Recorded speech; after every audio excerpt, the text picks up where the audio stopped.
મારા વાલા પ્રિયો, ઈસુ ખ્રિસ્તના નામમાં હું તમને શુભેચ્છા પાઠવું છું. તમે કેમ છો? સ્વસ્થ છો ને? પરમેશ્વરની દયા દરરોજ સવારે નવી હોય છે. આપણે દરરોજ સવારે તેમની સાથે વાત કરવી જોઈએ અને તેમનો અવાજ સાંભળવો જોઈએ. તેમને મળ્યા પછી આપણું જીવન આપણે શરૂ કરવું જોઈએ અને પછી તમે દરરોજ આખો દિવસ તેમની હાજરી અનુભવી શકો છો.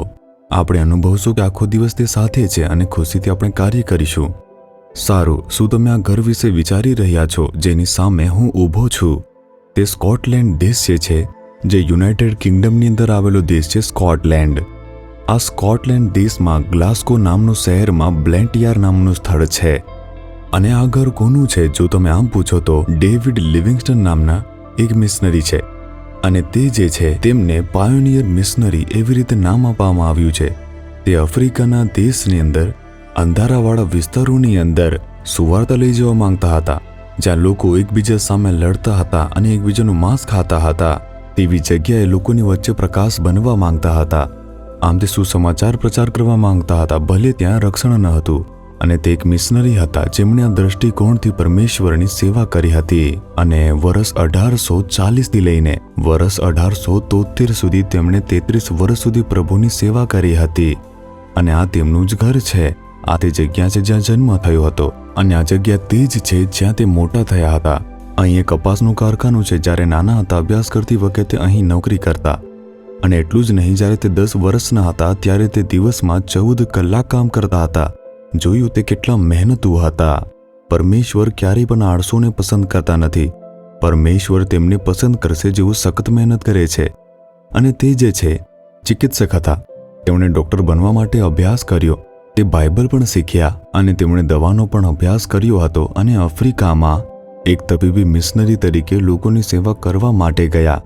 ત્યાં જે છે ઘણા બધા લોકો તે રોગોથી પીડાતા હતા અને બીમારીથી દુઃખમાં હતા. તેમણે તેમની તબીબી સહાય પૂરી પાડે એટલું નહીં, ઈશુનો શુભ સમાચાર પણ જાહેર કર્યો. તેમણે ત્યાં ઘણી બધી યાતના સહન કરી, એકલતા, માંદગી. એકવાર એક સિંહે પણ તેમના પર હુમલો કર્યો અને તેના કારણે તેમના હાથને અસર થઈ ગઈ હતી. તેમ છતાં તેમણે તેમની વચ્ચે પ્રભુની સેવા કરી હતી. જ્યારે તેમનું મૃત્યુ થયું અને કારણ કે તેમના દ્વારા લોકોએ ઈશુ વિશે શીખ્યા અને પરમેશ્વરમાં નવું જીવન મેળવ્યું હતું, તેઓએ તેમને ઘણો પ્રેમ બતાવ્યો. તેઓએ કહ્યું કે તેઓ તેમના શરીરને ઇંગ્લેન્ડ મોકલવા માંગતા નથી. અને કારણ કે ઇંગ્લેન્ડની સરકારે હસ્તક્ષેપ કર્યો અને કહ્યું, અમને તેમના શરીરની જરૂર છે, અમે તેમના શરીરને અહીં દફનાવીશું. ત્યારે જામ્બિયાના લોકો જે આફ્રિકામાં છે તેઓએ કહ્યું, તેમનું જે હૃદય છે તે અમારા વિચારોથી એકદમ ભરપૂર ભરેલું છે. ક્રિસ્તની જેમ તેમને પ્રેમ કરવા આવ્યા હતા, આપણા માટે આવ્યા. અમને તેમનું હૃદય જોઈએ છે, એવી રીતે કહ્યું અને માત્ર હૃદય લઈ લીધું અને આફ્રિકાની દેશની જમીનમાં દફનાવી દીધું. તેમનો મૃતદેહ તે અહીં મોકલવામાં આવ્યો હતો. વેસ્ટમિનિસ્ટર એબી નામનું એક વિશાળ ચર્ચ જ્યાં શાહી પરિવારને દફનાવવામાં આવે છે. અને તે જે છે ઇંગ્લેન્ડનું જે સંસદ છે તેની એકદમ સામે છે. તેમને ત્યાં શાહી શ્રદ્ધાંજલિ સાથે તે ચર્ચમાં દફનાવવામાં આવ્યા હતા. એક માણસ જેમણે પ્રભુ માટે કાર્યો કર્યા. આ તે સ્થાન છે જ્યાં તેમનો જન્મ થયો હતો.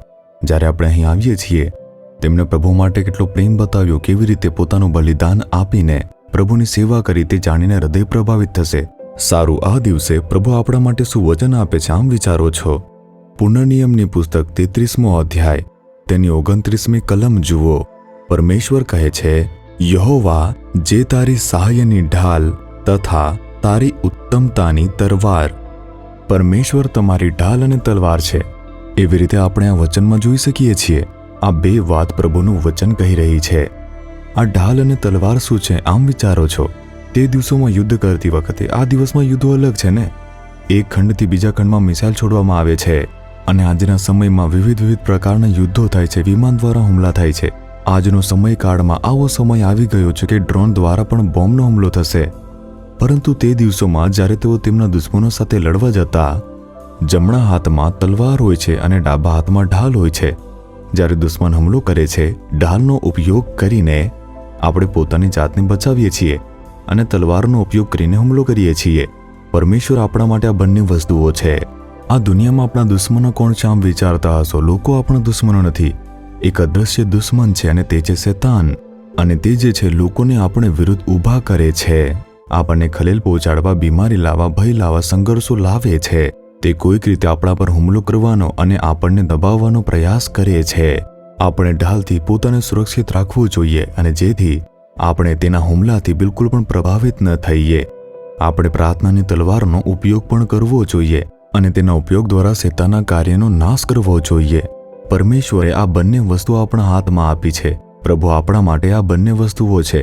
તે આપણા માટે આપણી ઢાલ પણ છે અને આપણી તલવાર પણ છે. તેથી આપણે શું કહેવું જોઈએ? હે પ્રભુ, કારણ કે તમે મારી ઢાલ છો પ્રભુ.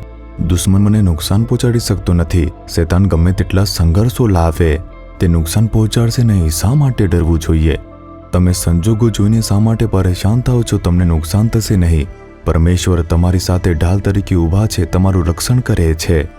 તે તમારી તલવાર છે. ઈશ્વરનું નામ લઈને બોલો. તે દુશ્મનોના કાર્યોને કાપી નાખશે, દુશ્મનોના કાર્યોને હરાવી નાખશે, તમને વિજય અપાવશે. આજે તમારા જીવનમાં હાજર સંઘર્ષો, શેતાન દ્વારા શરૂ કરાયેલા યુદ્ધો, તેમાં પરમેશ્વર તમને વિજય અપાવવાના છે. પરમેશ્વર તમારી ઢાલ છે, તલવાર છે. તેમાં તમે વિશ્વાસ કરો. તમે ઈશ્વરનું નામ લઈને પ્રાર્થના કરો. તે સંજોગોને બદલાવી નાખશે. તે આજે બદલાશે, હમણાં બદલાશે. વિશ્વાસ કરો છો? તેથી કહો, હે પ્રભુ, તમે મારી ઢાલ છો પ્રભુ, તમે મારી તલવાર છો પ્રભુ. શત્રુ મને હરાવી શકતો નથી. ઈસુ ખ્રિસ્તના નામથી મારા દુશ્મનોનો કાર્યનો નાશ થવાનો છે. હું મારા જીવનમાં જીતીશ, કેમ કે તમે મારી તલવાર બનશો. તમે મને વિજય અપાવશો. તે માટે સ્તુતિ થાઓ. ઈસુ ખ્રિસ્તના નામમાં amen, amen. Jesus redeems Gujarati YouTube ચેનલને સબસ્ક્રાઇબ કરો. દરેક નવા કાર્યક્રમની માહિતી મેળવવા માટે બેલ આઇકન પર ક્લિક કરો.